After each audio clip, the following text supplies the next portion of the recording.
What's going on, guys? It is Burns here and welcome back to my channel. It is finally time to start the Buffalo Bills franchise here on Madden 19. The OSFX draft classes are out, and that means JerseyBorn and I are starting our dual franchise. He is, of course, the Miami Dolphins, and I am playing as the Buffalo Bills.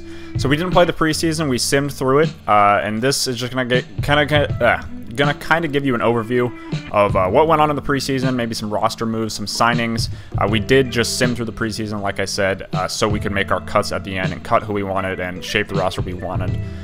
What you're seeing on your screen right now, this is what our roster looked like right when we got into the franchise. This is who was on the team, who maybe had a chance to make the team. We had a lot of wide receivers and a lot of tight ends, and some of that's going to change, and there are going to be some signings down the road. Immediately looking at this roster, offensive line is probably the biggest weak point.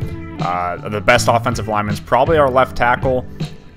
He's a 77, he's young, and other than that, there's a lot left to be desired, and it could be a rough season for whoever's starting at quarterback for this team. It's definitely going to be a challenge. On the defense, we have some nice pieces on the defensive line. Kyle Williams, obviously the veteran. Some good young defensive tackles, and Harrison Phillips is a great one. Some really good fast middle linebackers in Edmonds, Stanford, and Tanner Vallejo, Boise State alum. I do like the linebacking core. Not the most talented, but I think definitely some talent there. And in the secondary, we obviously have Poyer and Micah Hyde, along with Tre'Davious White. So there's some talent on the defense. The offense, I think, is what needs the most work.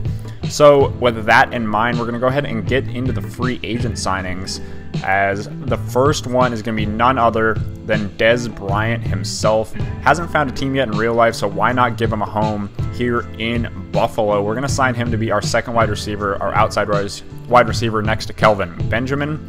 So he's going to get signed 1 year, $5.4 million. The next one, bringing back Bills legend Richie Incognito. He retired in real life. It's kind of a weird situation now. It's like he wants to come back, but he's had 2 stints with the Bills, so we're going to bring it back for a third. And then we're going to also sign Brad Wing, a punter. I wasn't very happy with the punting situation. Colton Schmidt just left a lot to be desired in the power department. So we're going to go ahead and sign the Aussie Brad Wing to be our punter for this upcoming season. He'll probably be making the roster over Colton Schmidt. And then our final signing here before we get through the rest of the preseason is going to be cornerback Delvin Breaux. I'm probably just going to play him in the slot as our slot corner. And as you can see, as we wind down the preseason, there are 22 players that needed to be cut. I'm not going to go through and show them all, but now we're just going to give you a rundown of the roster, who made the roster, and we'll also show you the practice squad. Quarterbacks are Josh Allen and AJ McCarron. We did not decide to keep Peterman. You saw we kept 4 running backs, and running backs a position where we're definitely going to have to upgrade in the future, as definitely some aging running backs. The youngest running back we have on our team is Cadet, and he's 29. Now we're going to look at the receiving core. Kelvin Benjamin, Dez Bryant, Jeremy Curley, Corey Coleman, Andre Holmes, Zay Jones, and one of the guys who I struggled to find a roster spot, but I really liked what he brought, was Ray McLeod. He's not the most talented of receivers, but he has a lot of really good attributes. He's really good at catching the ball, and if he can develop his route running, he could develop into a very nice receiver for us. Dion Dawkins, our young left tackle, probably our most promising offensive line prospect. Obviously kept him around. Marshall Newhouse backing him up. At the left guard position, we have our newly signed and seasoned Buffalo Bill, Richie Incognito. Brought him back for another year. He's getting paid almost $6 million now. Center, not much to be excited about there, as pretty much same for the rest of the offensive line. That is a position going forward that definitely needs to be upgraded. And there's some other spots on this roster that obviously need to be upgraded too. The Bills made the playoffs, and then traded away a lot of guys, and Tyrod Taylor was a big part of a big reason why they made the playoffs, and they trade him away. They go and get Josh Allen. Is he the future quarterback? We don't know. Now looking at the D tackle spot, we kept 4 DTs. I felt like that was enough. It was tough. I wanted to keep 5. I just couldn't find a spot for Adolphus Washington, so I ended up cutting him. We keep 3 middle linebackers. There's no way I was going to cut Tanner Vallejo off this team. And honestly, I think he's a pretty good linebacker if he can develop some awareness. Corner, we only kept 4 corners. This might be surprising to some people. If one gets hurt, we're definitely going to have to bring one up off the practice squad or sign one in free agency, but hopefully that doesn't come to that. We kept 2 free safeties in Poyer and his backup, and then 2 strong safeties in Hyde and Marlowe. At the kicker position, we have the veteran Steven Hauschka, going to be kicking off the ball and kicking field goals. And then at punter, we did decide to keep Brad Wing, who we signed in free agency prior to the preseason. So now, quick run through of the depth chart. Again, feel free to pause. If you don't know, there are new positions, new depth chart positions in Madden 19 this year. Positions like power running back, slot corner, sub linebacker, which is your linebacker who comes in on in nickel and dime sets. Rush DTs, rush DNs. There's a lot of new sub positions, so it kind of gives you a lot of things to play with and a lot of interesting dynamics that you can do with your depth chart, and you're going to see some of that here. But now that we've gone through the entire offensive depth chart here, ending off with the offensive line, we'll get a look at the defense here in a sec. Obviously, again, the offensive line leaves a lot to be desired, and it could be a struggle this year. That is something that I'm very worried about.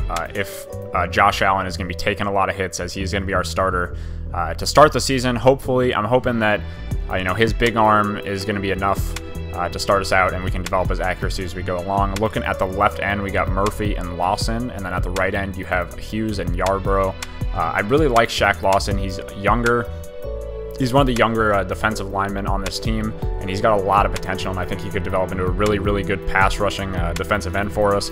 Middle linebacker, Tremaine Edmonds, and I moved Tanner Vallejo, even though he's a lower overall, than Julian Stanford, but Boise State bias shining through, why not? You see our four corners right there, and then free safety, obviously Jordan Poyer, and a strong safety, of course, Micah Hyde. Very strong safety duo, one of the better ones in the league, if I do say so myself.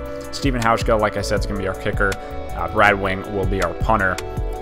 Returning kicks, I'm going to have Taiwan Jones return our kicks. I did want Jeremy Curley too. I just didn't think he was fast enough. And then returning our punts, again, Taiwan Jones, and I'll have Zay Jones backing him up on the punt returns. Our long snapper is going to be Rinchy Incognito. Our third down back, so this is like your back that's good out of the backfield, good in passing situations, it's going to be LeSean McCoy. Our power back is, of course, going to be Chris Ivory. And now in the slot, what you see, these are some of these new positions this year that I was talking about. In the slot, as a receiver, I'm going to have Corey Coleman. And you're going to see some of our rush defensive linemen. Jerry Hughes, our rush right end. Kyle Williams, our rush DT. And these are typically going to be your defensive linemen that are better at pass rushing. So these are going to be the guys that are going to be coming in passing formations such as nickel or dime. And same with this sub linebacker position. That's exactly what this does as well. So we're going to have Keenan Robinson be our first sub linebacker, and then our next one's going to be Tremaine Edmonds. So they're going to be the two out there in the nickel formation. And like I said, during the signings, Delvin Breaux is going to be our slot corner, and now you get a look at our practice squad. I tried to put up as many of the players that I was cutting on the practice squad as I possibly could. And now quickly, before we wrap up this video, let's get a quick look at the schedule for your Buffalo Bills. We're opening the season against Lamar Jackson and the Baltimore Ravens. 2 games against JerseyBorn, the Dolphins, week 13, week 17. Definitely look forward to those. I hope you guys enjoyed. Look forward to week 1 against Lamar Jackson and the Baltimore Ravens tomorrow. See you then.